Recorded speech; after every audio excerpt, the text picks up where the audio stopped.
doesn't matter how much money you have, life is always going to be difficult. It doesn't matter how much you try and shelter your children, how rich you are, what family they're born into. Life is going to be difficult. And if there is no struggle in their life, they're going to find struggle, or something that shouldn't be a struggle will become a struggle for them because their life has been so sheltered, and life is hard.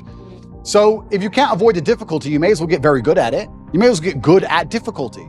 And it's amazing when you look at someone like Prince Harry. He's just a man who has not become very good at difficulty, and he's just completely collapsed in the face of a woman who's complaining at him. And yeah, even worse than all that, the dishonor of selling out. We were talking about how I feel a duty to my bloodline and my last name, and I have to do my father proud. He's from the British royal family. And he had no honor. He couldn't even sit and say, look, listen, he had to sell out in a book. God does not smile favorably on people who make these kind of decisions. And I think that's why he's going to be unhappy for a very long time, and he's going to realize that it was never worth it. And what did he do it for? Money? You're from the royal family, my friend. You really need money that bad? It's truly shameful. And I think deceit and treachery are the most heinous and most disliked personal qualities, or something you can actually witness somebody do. I think everybody hates them. And it's because anybody can fall victim to them. Anybody can fall victim to deceit or treachery because you trust that person. Everybody trusts someone, right? So that person turns on you, you're always in trouble. So I think he thinks that he has the populace on his side. But I don't think he understands that when you out yourself as a snake, everybody intrinsically dislikes you. You understand what I'm saying? It's all absolutely and utterly done on purpose. And it's kind of amazing to me that nobody sits there and understands the best way you can rebel against the slave mind and resist the matrix is just be the kind of person who uses logic, is stoic, is emotionally controlled, is physically strong, because a strong body is a strong mind, who refuses to be told or labeled as something. You can't label me as a depressed person. You can't label me as some kind of disease or some kind of personality disorder. You can't label me a color. I'm Andrew Tate. This is who I am. I work hard for my last name. I understand what's right and wrong. I'm going to do my absolute best.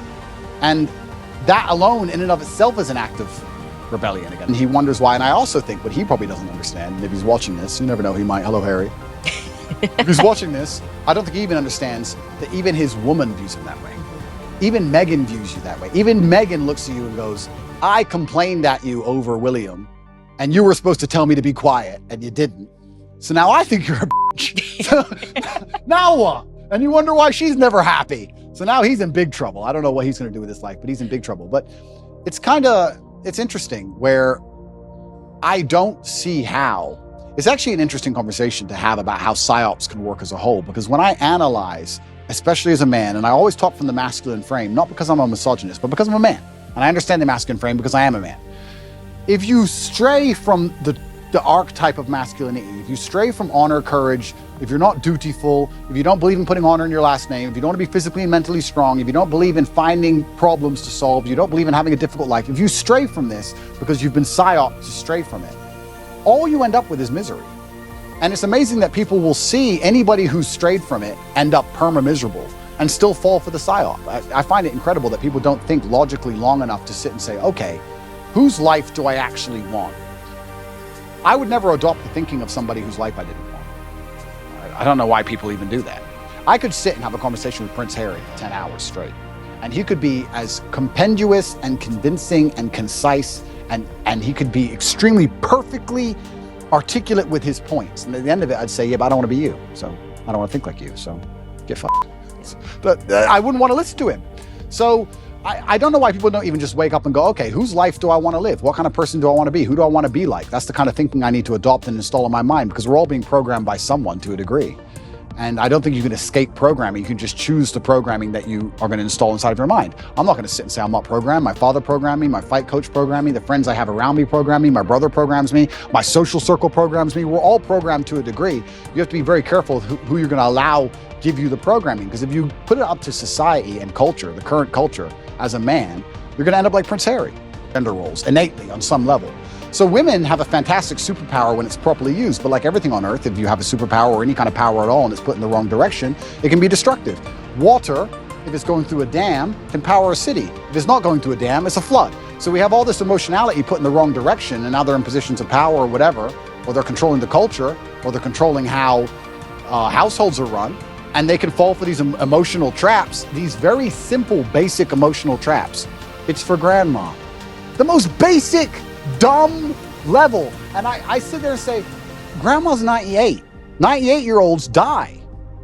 and I'm not saying she should die. I'm saying 98-year-olds get sick. Who said it was COVID? Prove it was COVID. She got the flu last year. Like, have you lost your mind? But grandma.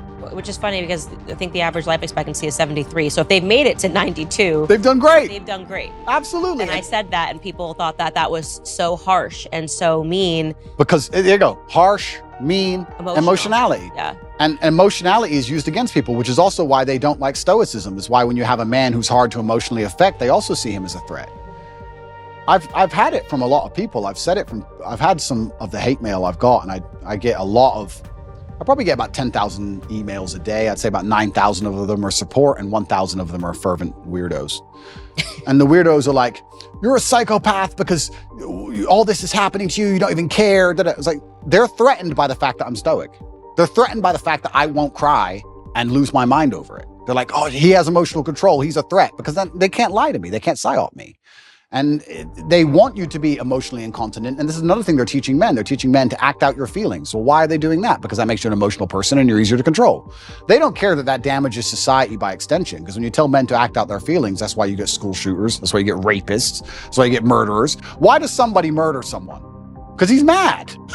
He's acting out his feelings. He's not a very stoic person if he goes, I hate you, bang. Right? So they're teaching all this emotional incontinence in men, trying to pretend they care about society. It's destroying society in real time. They have no interest in actually preserving anything that's important about masculinity. And the only reason they're doing it is because that allows them to use emotional arguments. Now they can sit and say, okay, these men act out how they feel. So let's make them angry, and they might riot. And let's make them riot on this street. Let's leave some bricks on this street.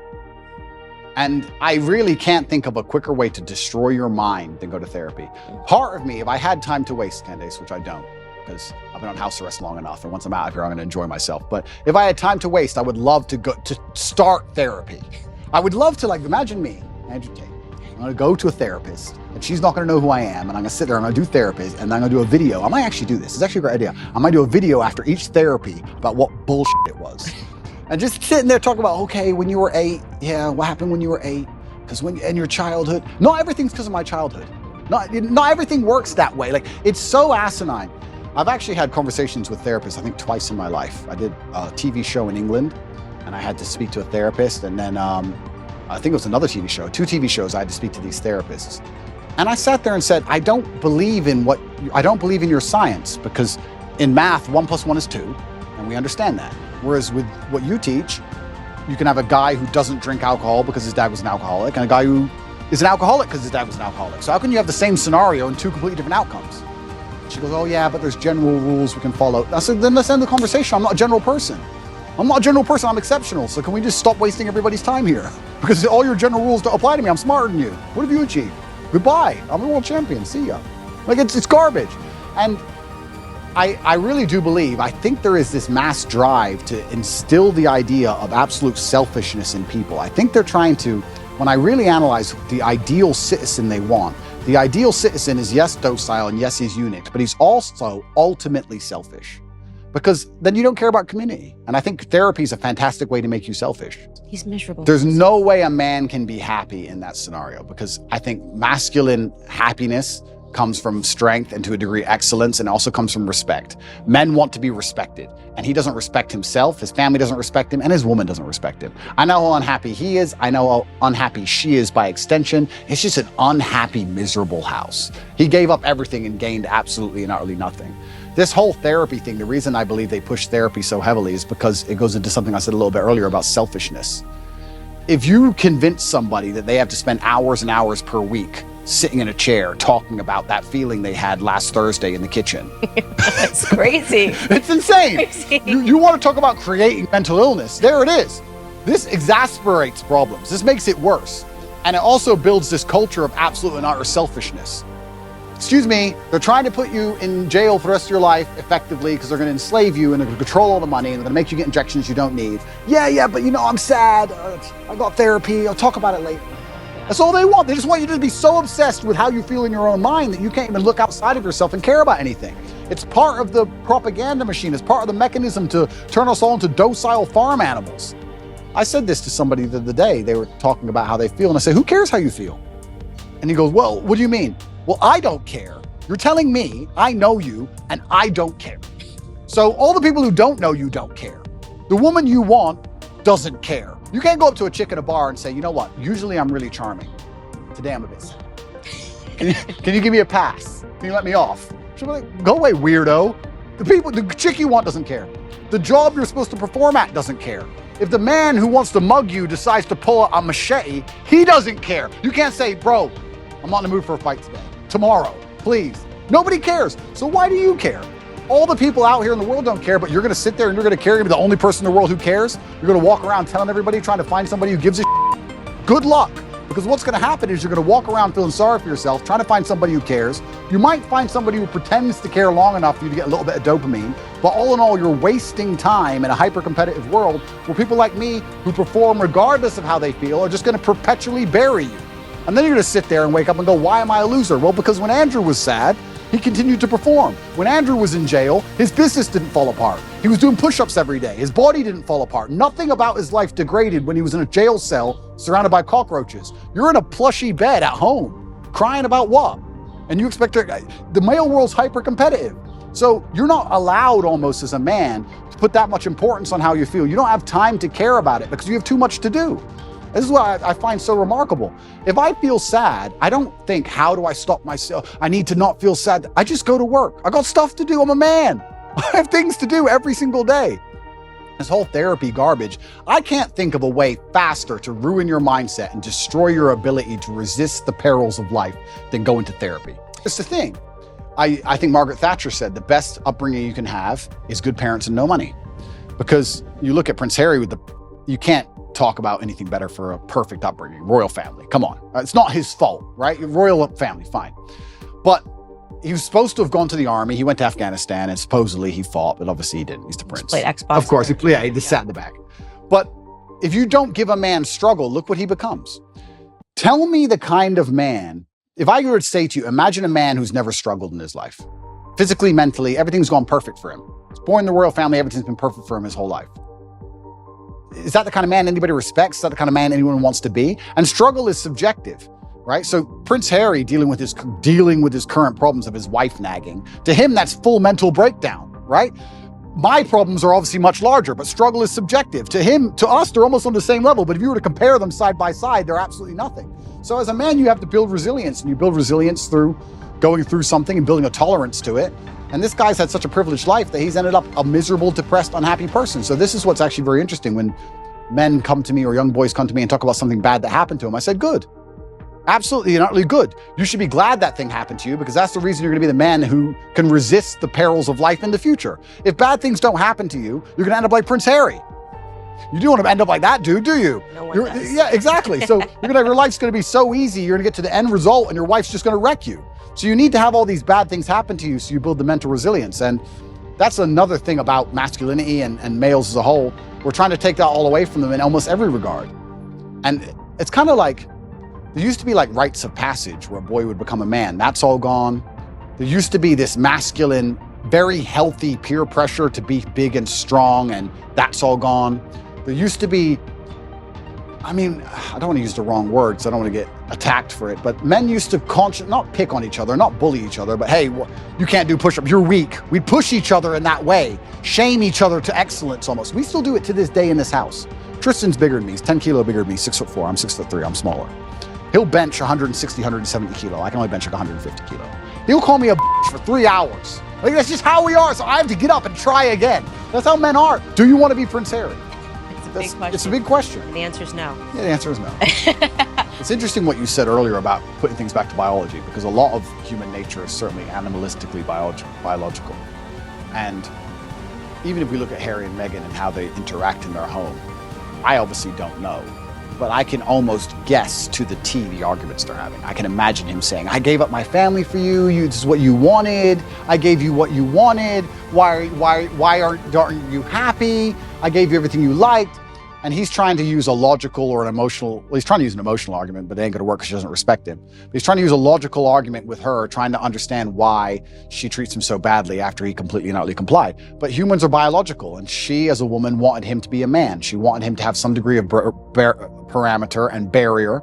And if you don't put up any parameter or barrier as a man, what a woman's gonna do is she's gonna push you and push you and push you and push you. She's gonna see how far she can push you. That's the reality of it. We can talk about any relationship whether it's Harry and Meghan or any other relationship, if you're a full-grown man and you don't set parameters or set barriers, the woman's going to push you and push you and push you until she eventually finds one. And we can look at that in a romantic relationship, but also people in general. If you're going to give to a taker, they're going to take and take and take and take until you eventually say no. That's how humans work. So she was waiting for him on a biological level to stand up and be a man and say, listen, you've joined the royal family. You're right. You had to bow to the Queen of England. Correct. Because it's the royal family. Get over it. That's all he had to do. He could have saved himself all this mess. He could have saved himself all the running away and looking like a fool and upcoming divorce and all this garbage. He would have just put his foot down. He never did. And she was trying to inspire in him the warrior. I think a woman sometimes tests a man to say, okay, how much will he put up with? Because they want to see, are you a man or not? What if a man's giving you shit? What will you do? They want to see if you're about it. And she was just testing him, and he failed every time. And that's why he's tried to please her. And now he's in a situation where he's asking her why she's unhappy when he's giving her everything she wants. And she's unhappy because you gave her everything she wants because you're a punk.